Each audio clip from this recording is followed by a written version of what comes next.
Hi, so here is a look at how I like to do my cleft lip markings. It is sped up about 2x, so normally it takes about 6 or 7 minutes. And you'll see throughout I'm moving and manipulating the nose and the lip to try to see the final position and not the skewed angled position that everyone presents with. So first is that lip-nose junction right at the crease there. In the middle and then on either side at the top of the philtral columns.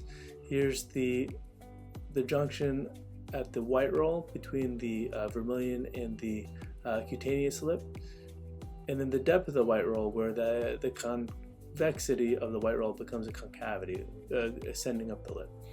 Here's the red line, the border between the dry and the wet vermilion, and you can see medially that that's short as always. On the cleft side, and then this line connects the depth of the white roll on the cleft margin and up to the top of the philtral column. So this is to mimic the philtral column on the other side to try to hide this scar along that anatomic border between the philtral dimple and the lateral lip. Here I'm trying to look at where the medial crural footplate is, where that joins the lateral and where that junction might be. As I'm moving things around, I see that the nostril actually is at risk of being too narrow if I take the incision up into the nose. So I leave the apex right at the crease between the nasal sill and the lip, and then I can decide to remove more nasal sill during the closure if I want to.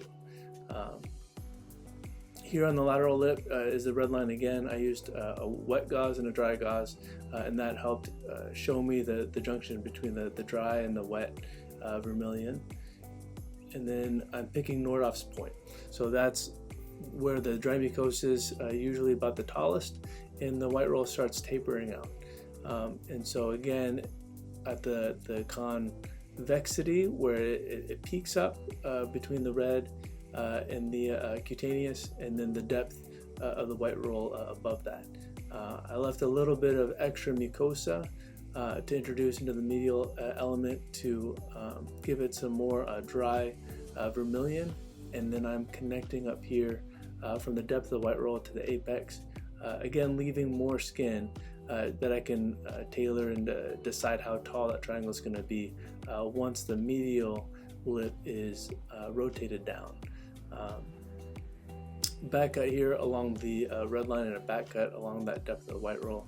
Usually I'll add another back cut in the mucosa here opposite the white roll to introduce more wet mucosa because that's always a little bit short as well.